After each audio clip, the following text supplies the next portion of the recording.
Welcome back to part 3 of the 2017 Smark Out Moment Awards. It's time for us to get into the Programming Awards, which has been truncated from last year. Just a couple categories. Made a lot more sense to do it this way in my mind.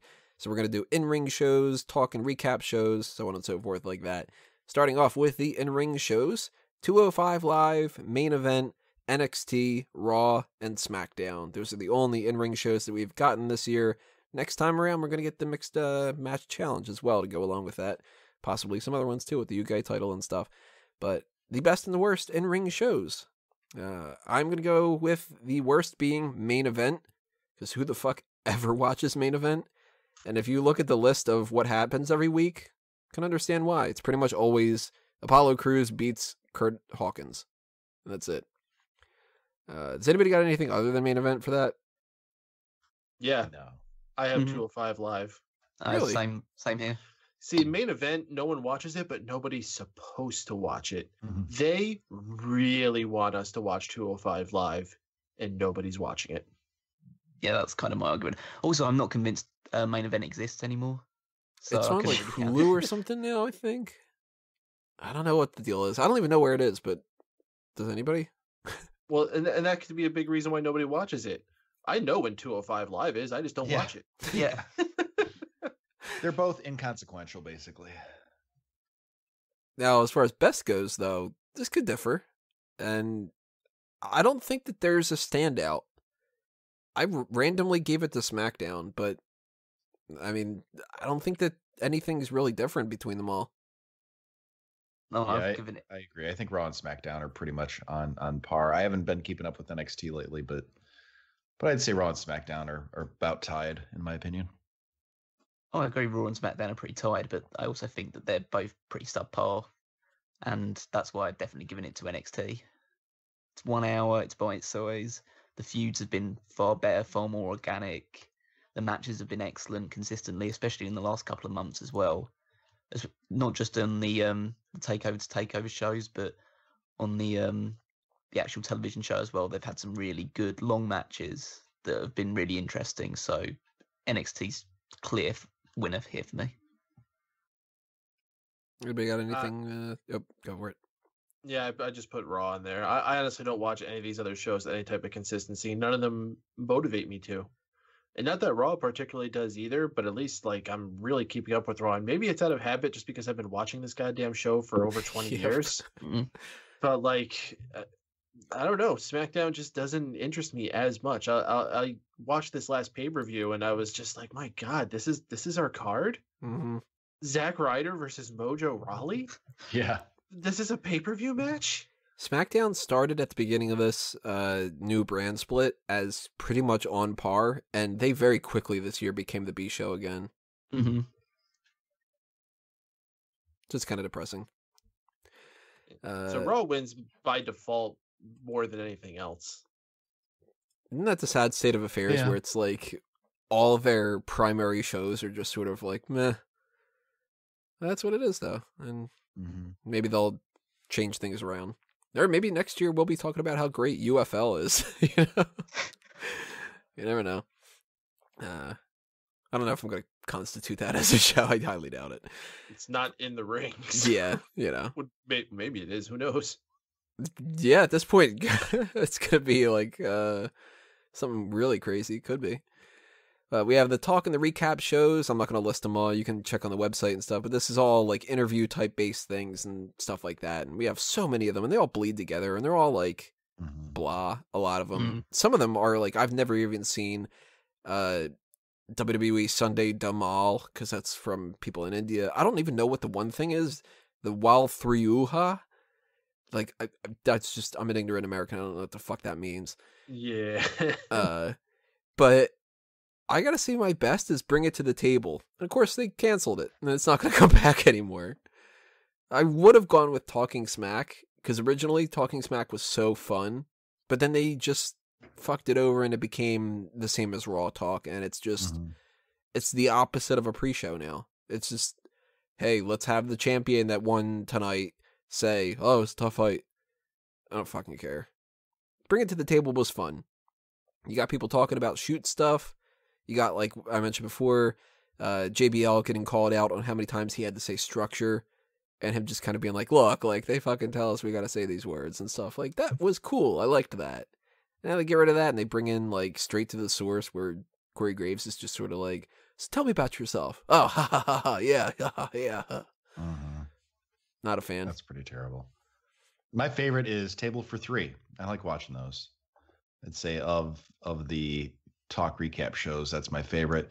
Because some of them have been really interesting. I don't know if you've watched all of them, but yep. I especially like the one with was Renee Young and Lita and Corey Graves. I thought that was good. They were talking about Pee Wee Herman and stuff.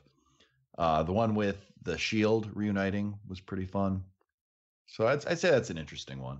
They're not all great, but they did one with a New Day, and it bugs me that they don't eat a lot. It always makes me hungry.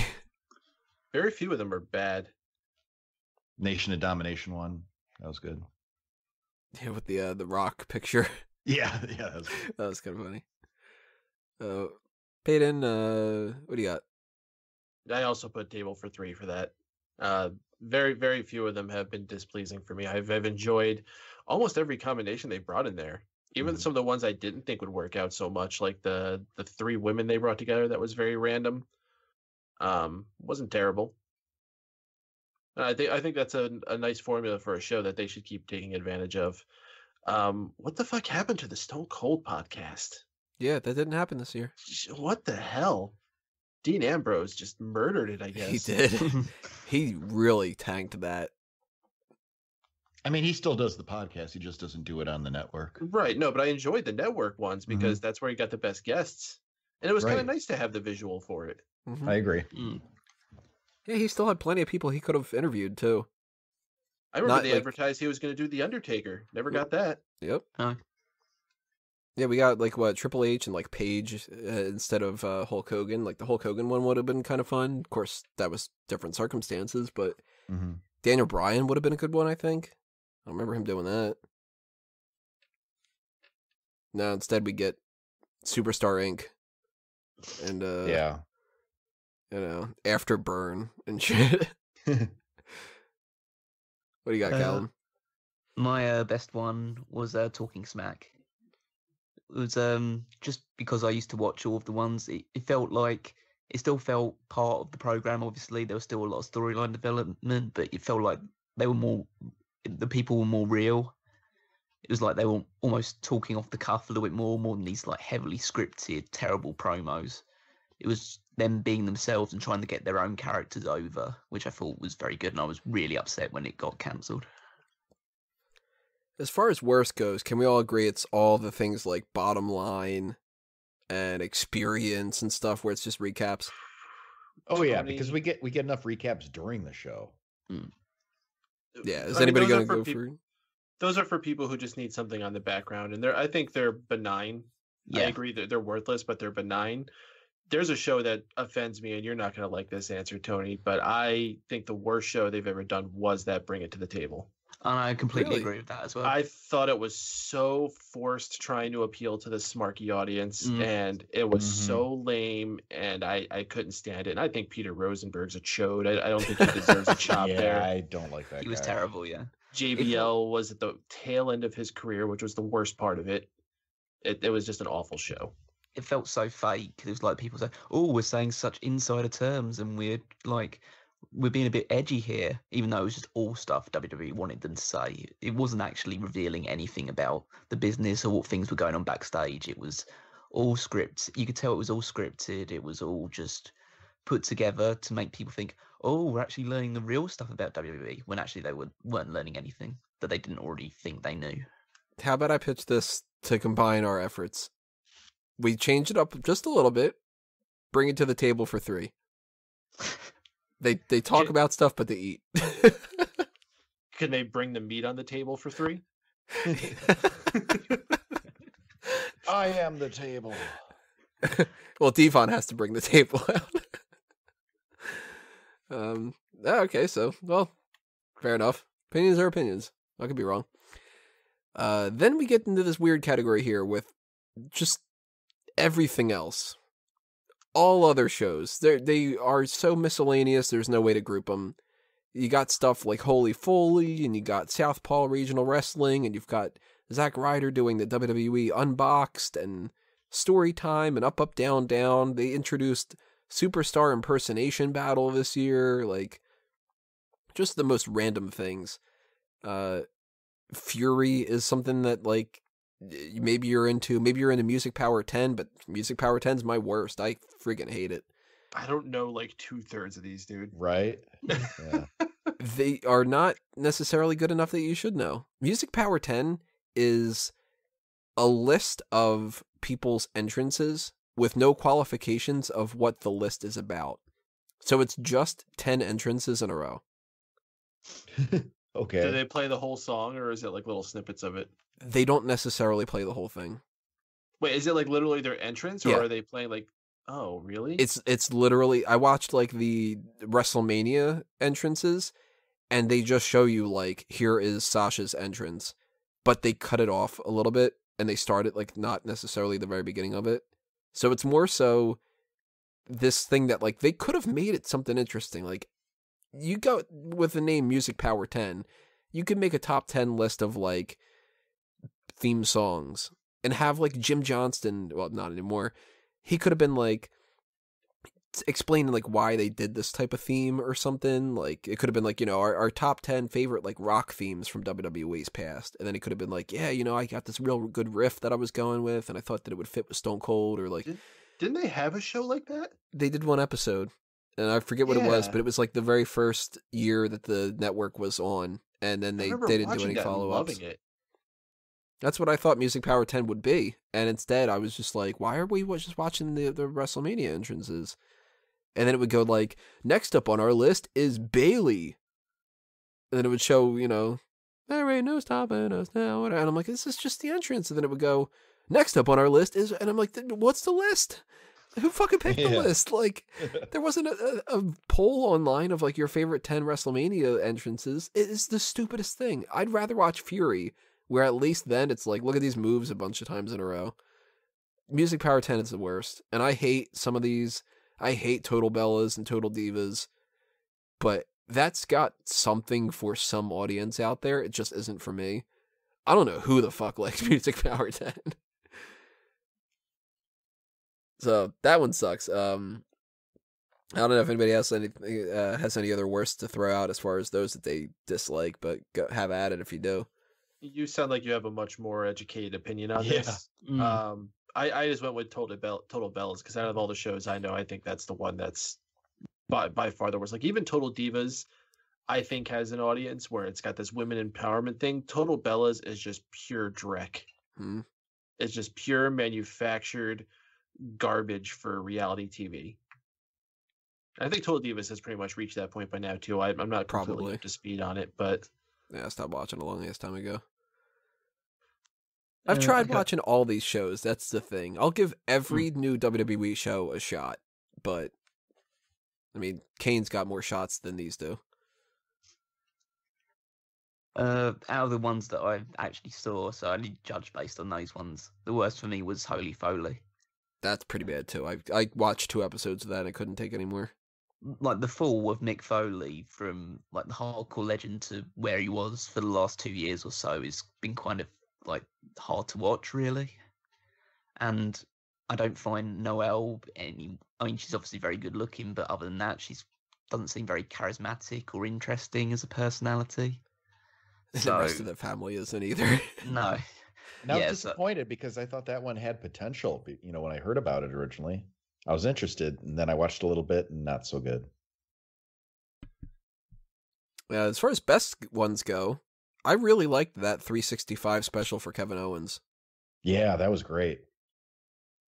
I agree. I didn't like Southpaw this year compared to last year. I did. I like all the Southpaw stuff. I also like, what is it, Ride Along, is it called? Yeah, I like that one too. Yeah, that could be fun. Yeah. Rusev was great on the most recent Ride Along. I haven't watched that yet. I need to watch that. That one was good. This week is going to suck, though. This week is like the best of Ride Along from this year, or that kind of thing. So that's kind of a pointless one, but story time can be fun sometimes, depending on the story. And I haven't really caught up on Up, Up, Down, Down for this past bunch of months. I kind of got sick and tired of that, especially because they keep bringing in more video game people, and I don't really care about that. But different audience. It's not offensive, but Music Power 10, fuck that show. So we tie that all in together, all those shows that we mentioned as all the options for those 3 different sections, and it becomes just what's the best overall program of the year. I got to go with the same kind of things I did before. I hate the recaps, and I hate Music Power 10, so it's got to be one of those. But I guess like Monday Night Raw, kind of, still sort of the best. Like if I'm going to watch one thing in WWE, it's going to be that. If you go by hours watched, I mean, Raw just slays anything else that's on this total list here, probably combined. I have to give my overall best to NXT, just because I'm not a huge fan of most of the other stuff that WWE do, and it's more of like a hit and miss thing that I watch it, whereas NXT, I'm just hooked week to week at this point. And worst, I'm going to give it to bring it to the table, because I just hated that show. For best, I'll give it to Raw. For worst, Total Bellas, even though I don't watch it.